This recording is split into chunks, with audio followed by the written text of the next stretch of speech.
right, we got Paul and Rebecca here from Whitetail Properties. We're gonna get Rebecca forging a blade here, let Paul maybe jump in and tag team on it with him. The goal here really is to just wear their arms out completely. Basically just gave them all the things not to do, like stick your face right in front of the forge when it's running. And... How you feeling, Rebecca? I feel great. How many blades have you forged thus far? I have never forged a blade in my life, so yeah, super excited.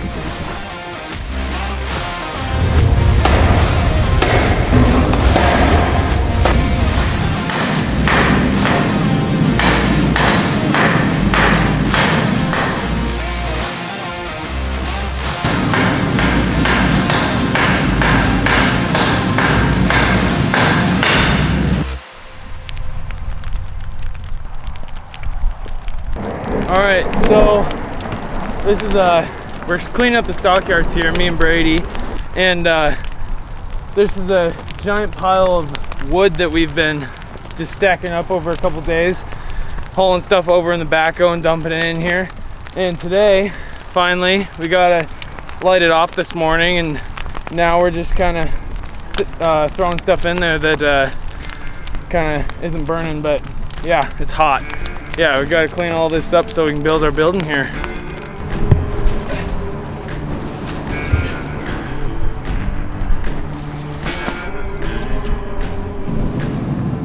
All right, this is pretty exciting.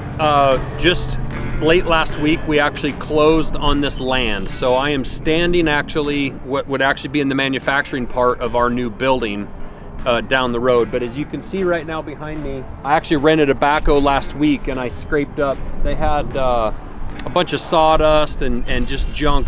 This is all an original stockyard where they sell cattle. For the last 30, 40 years, they've been selling cattle here, and they dump manure out here and sawdust and stuff. So I scraped up a bunch of this, and there's a giant hole here. I'm gonna walk you over and show you. They had a bunch of garbage in it. I cleaned up concrete out of it. We have to fill that hole, and we're gonna build our building right here. So let's take a walk and kind of check out some of this property. This is a huge hole that they had dug out of this ground to mine gravel back in I think the 70s, and they put it all under where they built the stockyards and their driveways and stuff. So they had this big gravel pit. So we're actually going to fill this entire pit, and my vision is there's a big bank here. I dug some test pits. We're going to dig this out, and we're going to move a bunch of this material into this hole, and we're going to level it off, compact it all, and we're going to build MKC right here. Those kind of 5 stakes, those 3 right in a row over there, are actually going to be the front doors of the building. And this is going to look out right at the interstate. Right over this bank is the Interstate 90 highway traffic. So it's going to be a really good view of our building there. The boys here, my son is out here with a high school buddy of his. They're burning. These guys had buried or piled a bunch of junk in this hole. We're burning it today. It's rainy and it's green. It's supposed to get hot this week, so we want to burn before the fire danger gets bad. They're gonna chainsaw up this old fence along here, burn those rails, and we're just cleaning this up so we can do excavation for the project. All right, so looking off to the west here, Frenchtown is down in this valley right here. We're still in the Frenchtown School District here, but as traffic comes up the highway here, they're gonna be staring right at this building, but we might as well try and rip down this sign.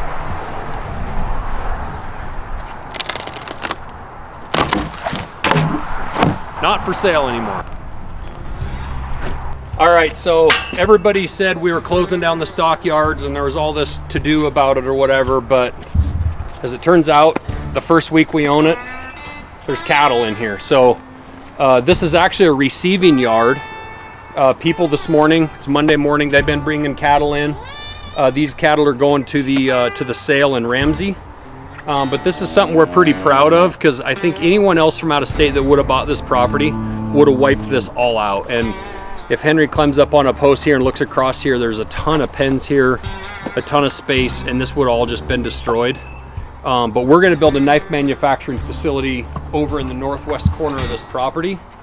And this is going to still continue on, and we'll still bring in cattle and they'll go to sale. It's pretty cool. So this is the livestock sale barn. Where they had the last sale. There won't be sales happening anymore in here. We're actually not sure exactly what we're going to do with this building. We may lease it out. There's some different ideas and whatnot, but there's a lot of history in here. It's really cool. There's actually a scale in the floor that will stay. Basically, you'd have to tear the roof off of this. They built this building around that scale. But they would run horses and cattle in here. And then when I was here just 2 weeks ago, this was entirely full of people that were looking at buying horses.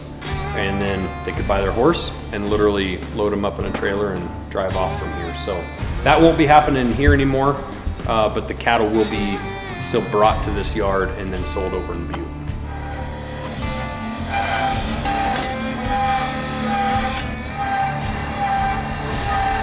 I'm out here in Josh's old shop, cutting out carbon fiber coupons. Had coupons water jetted and cut out in an effort to make a couple extra handles and save money. We're cutting out the center here to get some extra handles out. So we'll turn this into this. It drops this Thursday. So this is the Blackfoot blade with a red EMT Cerakote and a red EMT Kydex sheath. We've got the Blood Brothers logo that I don't think anybody's seen before, and it's in black instead of our normal silver. Hey everybody, it's Mark and Lisa, Josh's parents, and we're here on the place, on his home place, showing the new shirt, shooting some content for the new release coming out this week. The photo is of Josh actually standing on a milk crate, probably about 11 years old, out in his little knife shop that he and Mark built, and it's one of the very first articles that came out on him. Just shows a little kid following his dream. Okay, well here's where it all began. Josh's knife shop that Mark built him after he got real serious about making knives. When Mark started this knife shop, Josh was, what, 11? And he knew he would grow into our size, but he put him on this milk crate right here. This board was mounted up here so he would eventually grow into it. I've put my stuff on there now, but it was back against the wall and his grinder was mounted to it. So he stood on the milk crate, which, crazy idea of mine, that he would grow into the workbench and we'd take this off and lower it.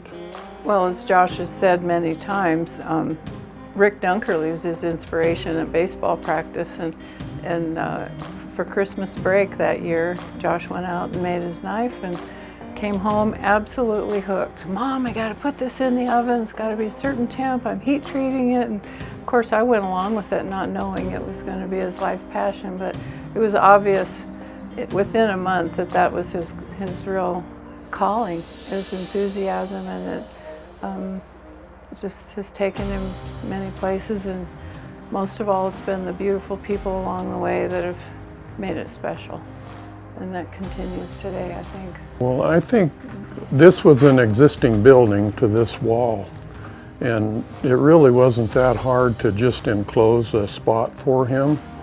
I think we probably added other things later, because we definitely added that part when he got a little more serious for working out in that section.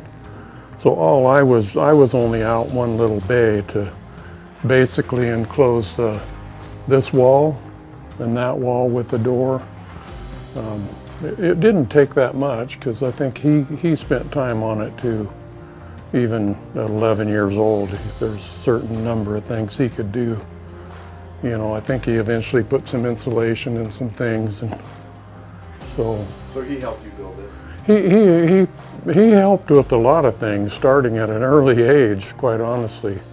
I mean, he helped with the wiring. He had a friend help him do some of that, and learned a lot at that age, you know. Yeah, I thought the little window light there was a great idea. It works good for me nowadays. At the time, something pretty cheap just for a window. And eventually I added the big blower because it just wasn't a lot of air circulation in here. And he pretty much did the other part there himself, adding on with a little bit of my help. So, well, I'm just going to play a little bit on the backhoe. This applies to moving heavy stuff around, like in and out of the ditches. And it's kind of my own invention. So if somebody steals this idea, I'd like a percentage of it.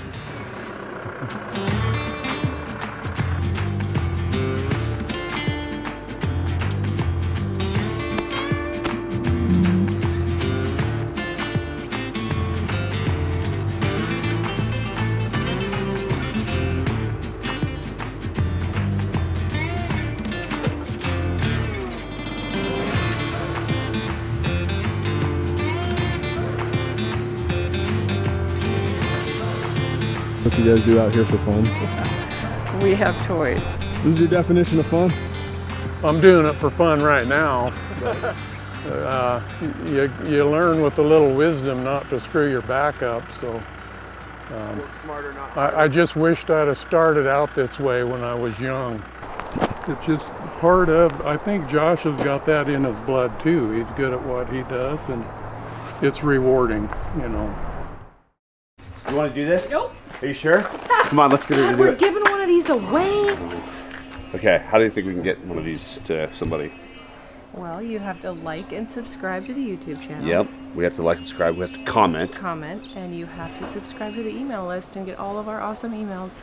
And you get Blood Brothers Blackfoot. Carbon handle, red liners, red kydex sheath, magna cut blade. It's pretty exciting. Hit that like and subscribe button.